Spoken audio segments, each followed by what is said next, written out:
때 끝이 없는 터널 같은 어둠 속에 우리에게 믿음이 필요해.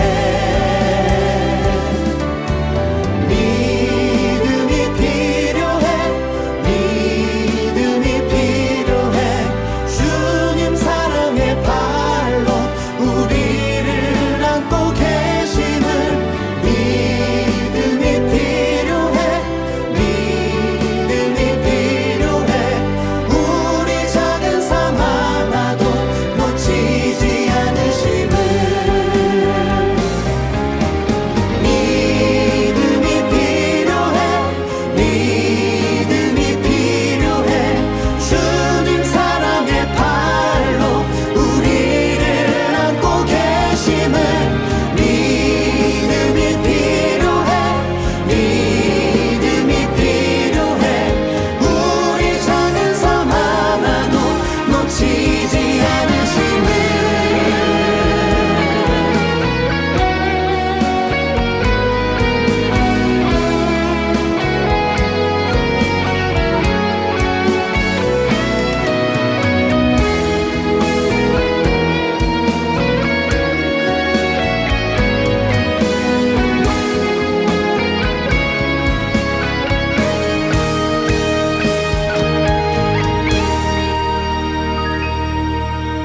믿음이 이기네. 믿음이 이기네. 주 예수를 믿음이 온 세상 이기네. 믿음이 이기네. 믿음이 이기네. 주 예수를 믿음이 주 예수를 믿음이 주 예수를 믿음이 온 세상 이기네.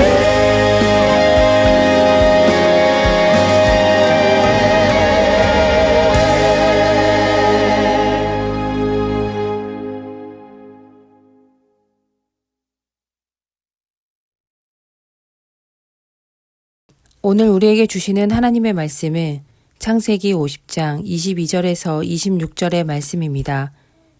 요셉이 그의 아버지의 가족과 함께 애굽에 거주하여 110세를 살며 에브라임의 자손 3대를 보았으며 므낫세의 아들 마길의 아들들도 요셉의 스라에서 양육되었더라. 요셉이 그의 형제들에게 이르되 나는 죽을 것이나 하나님이 당신들을 돌보시고 당신들을 이 땅에서 인도하여 내사 아브라함과 이삭과 야곱에게 맹세하신 땅에 이르게 하시리라 하고 요셉이 또 이스라엘 자손에게 맹세시켜 이르기를 하나님이 반드시 당신들을 돌보시리니 당신들은 여기서 내 해골을 메고 올라가겠다 하라 하였더라. 요셉이 110세의 죽음에 그들이 그의 몸에 향재료를 넣고 애굽에서 입간하였더라. 아멘. 사람에게 죽음은 항상 두렵습니다. 육신이 병들어 생명이 꺼져갈 때 마주하게 되는 현실이고 그것은 삶이 끝남을 의미합니다. 모두가 피하고 싶지만 피할 수 없는 것이 죽음입니다. 하지만 죽음을 부정적으로 보진 않았으면 합니다. 죽음이 있기에 우리의 삶이 더 의미를 가질 수 있습니다. 무한하게 허락된 시간이 아니라 제한되어 있는 우리의 인생이기에 오늘의 삶이 의미가 있고 더 가치 있는 선택을 할 수 있습니다. 물론 모두가 가치 있는 선택을 하며 사는 것은 아닙니다. 인생의 의미를 오해하여 오로지 자신의 욕망을 채우는데 시간을 쓰는 사람도 있습니다. 스스로의 이익이 되는 대로 거짓을 무기 삼아 불의를 저지르는 사람들을 우리는 세상에서 흔히 찾아볼 수 있습니다. 반면 자신이 이 땅에 존재하는 이유와 뜻을 생각하며 오늘을 의미 있고 가치 있게 사는 사람들도 있습니다. 의미와 가치라는 말은 매일을 바쁘게 살라는 뜻이 아닙니다. 삶의 기쁨을 누리며 함께하는 사람들을 존중하며 선을 이루는 삶입니다. 요셉의 삶이 그랬습니다. 그는 부유한 야곱의 가정에서 태어났지만 평탄하게 살지 못했습니다. 형제들에게 버림을 받아 오랫동안 노예 생활을 했고 신의를 지키다 억울한 옥살이를 하기도 했습니다. 하지만 그럼에도 요셉은 자기 삶의 의미를 놓치지 않았습니다. 그는 마음을 지키며 하나님의 사람으로 살았고 선한 마음으로 세상을 대하려 노력했습니다. 요셉의 업적은 대흉년을 예고한 것이 아니라 그 흉년을 잘 대비하고 극복한 것입니다. 요셉은 백성들을 위하는 정치를 했고 흉년이라는 환난 속에서도 애굽을 강국으로 성장시켰습니다. 그리고 자신을 버린 형제들과 재회했을 때는 불타는 복수심이 아니라 긍휼로서 형제들을 용서했습니다. 이렇게 요셉이 마음을 지키며 살 수 있었던 것은 그가 언제나 하나님과 함께 있기 때문입니다. 삶의 마지막 순간에도 그러한 요셉의 모습은 달라지지 않았습니다.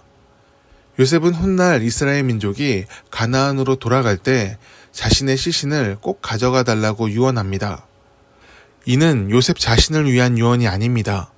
후손들이 하나님의 약속을 잊지 않게 하기 위해 남기는 약속의 장치입니다. 후손들이 요셉을 기억할 때마다 유언을 생각할 것이고 그들은 가나안을 자신들이 돌아가야 할 안식의 장소임을 각인하게 될 것입니다. 이처럼 요셉의 인생에는 항상 하나님이 계셨습니다. 하나님을 통해 세상을 보았고 하나님을 향한 삶의 발걸음을 걸었습니다. 그는 언제나 하나님을 바라보며 삶의 길을 선택했고 삶을 마치는 순간에도 다르지 않았습니다. 우리도 요셉처럼 삶의 길을 선택할 수 있습니다. 그 선택에 따라 하나님과 함께할 수도 있고 하나님과 함께하지 않을 수도 있습니다. 무엇이 더 좋은 길인지 분별하는 지혜가 우리에게 있길 원합니다. 그 지혜를 따라 언제나 하나님과 함께하는 오늘을 살길 바랍니다. 요셉의 삶의 이야기가 우리의 이야기가 되고 요셉이 후손들에게 믿음을 흘려보냈듯이 우리도 후대들에게 믿음을 안내할 수 있는 은혜의 빛이 되기를 바랍니다. 기도하겠습니다. 요셉이 믿음의 등불이 된 것처럼 우리의 삶도 은혜의 빛이 되길 원합니다. 하나님의 살아계심과 동행하심을 그리고 열매 맺게 하시는 은혜의 기름 부음을 알리는 삶을 살게 하옵소서. 하나님을 통해 세상을 보며 우리가 마땅히 가야 할 믿음의 길을 선택하게 하옵소서. 공의와 긍휼을 나타내며 하나님께서 기뻐하시는 삶이 되게 하옵소서. 훗날 삶의 마지막 순간을 맞을 때에도 변함없이 하나님을 바라보는 믿음을 전할 수 있도록 하옵소서. 예수님의 이름으로 기도드립니다. 아멘. 함께 오늘 말씀을 묵상하며 기도하길 원합니다. 주연절의 의미를 우리 삶에 새기게 하옵소서. 하나님의 뜻에 따라 자신을 낮추시고 세례를 받으신 예수님의 겸손을 따르게 하옵소서. 공생애를 통해 하나님의 뜻에 순종하신 예수님의 삶이 우리 믿음의 표대가 되게 하옵소서. 위기의 대한민국을 건져주시길 간구합니다. 불의한 자를 징계하되 분노로 악을 행하지 않게 하시고 공의를 따라 선을 행하며 긍휼로 이를 처리하게 하옵소서. 이념에 매인 광기에 사로잡히지 않게 하시고 긍휼로서 사람을 살리는 정치를 이루게 하옵소서. 이 땅의 교회들이 빛과 소금의 역할을 감당하게 하옵소서. 스스로 영광을 취하는 집단이 되지 않게 하시고 하나님께 영광을 돌리며 성도의 사명을 감당하게 하옵소서. 밀알이 썩어지는 것처럼 공의와 긍휼을 나타내게 하옵소서. 이 땅에 소외된 자들을 기억하여 주옵소서. 경제적으로 공고한 사람과 영과 육의 건강이 상하여 고통받는 사람들을 회복시켜 주옵소서. 하나님 안에서 치유와 평안을 얻게 하옵소서.